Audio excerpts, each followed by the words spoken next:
சற்று முன் கிடைக்கப்பெற்ற மிக மிக முக்கியமான செய்தி ஒன்று வெளியாகி உள்ளது. வருகின்ற 17ஆம் தேதி எடப்பாடி பழனிசாமி அவர்கள் மதுரையில் பிரச்சாரம் நடத்த உள்ளதாக தகவல்கள் கிடைக்கப்பெற்றுள்ளது. ஆனால் மதுரைக்கு எடப்பாடி பழனிசாமி வந்தால் அதிமுகவின் தொண்டர்களும் பன்னீர்செல்வத்தின் ஆதரவாளர்களும் எடப்பாடி பழனிசாமியை விரட்டி அடிக்கப்படுவார்கள் என்ற தகவல் சமூக வலைதளங்களில் வைரலாக பரவி வருகிறது.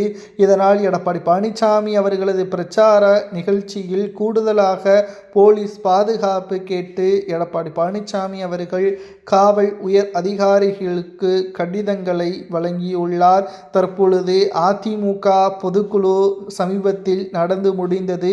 அதில் ஓபிஎஸ் அவர்களையும் சசிகலா அவர்களையும் டிடிவி தினகரன் அவர்களையும் அதிமுகவில் மீண்டும் இணைப்பதை பற்றி முடிவெடுக்கப்படும் என்று பெரிதளவில் நம்பிக்கை வைக்கப்பட்டிருந்த நிலையில், ஆனால் அதிமுகவின் ஒட்டுமொத்த அதிகாரமும் எடப்பாடிக்குத்தான் இருக்கிறது என்பதை கூறும் விதமாக 16 தீர்மானங்கள் நிறைவேற்றப்பட்டது.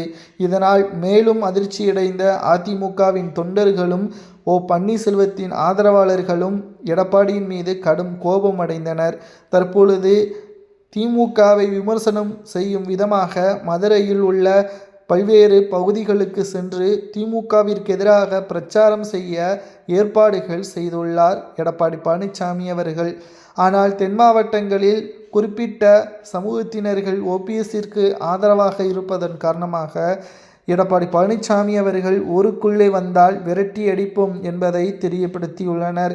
இதனால் அதிர்ச்சியடைந்த எடப்பாடி பழனிசாமி அவர்கள் கூடுதல் பாதுகாப்பை கேட்டு தொடர்பு கொண்டுள்ளார் காவல்துறை அதிகாரிகளிடம். மேலும் பன்னீர்செல்வத்தின் ஆதரவாளர்கள் எடப்பாடியை விரட்டுவதாக கூறுவது சரியா அல்லது தவறா என்பதை அதிமுகவின் உண்மையான தொண்டர்களும் பொதுமக்களும் கமெண்ட் வாயிலாக கூறுங்கள். எடப்பாடியின் மீது இவ்வளவு கோபம் வருவதற்கு மிக முக்கியமான காரணமே எடப்பாடி மட்டும்தான். ஒரு கட்சி 5 ஓட்டுகளில் தோல்வியடைந்தாலும் அது தோல்விதான் என்பதை முதலில் நினைத்து கொள்ள வேண்டும். அதிமுக ஒருங்கிணையாத வரை எப்படி தேர்தலை எதிர்கொள்ள முடியும்?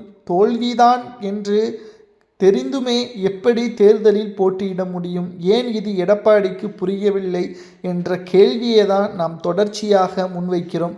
மக்களவை தேர்தலில் கூட பாஜகவுடன் கூட்டணி வைத்திருந்தால் வெற்றி உறுதிதான் என்பதை நாம் தேர்தலுக்கு முன்பாகவே கூறியிருந்தோம். ஆனால் எடப்பாடியின் சுயநலத்திற்காக அண்ணாமலை இருந்தால் கூட்டணி கிடையாது என்பதற்காக மக்களவை தேர்தலில் தோல்வியும்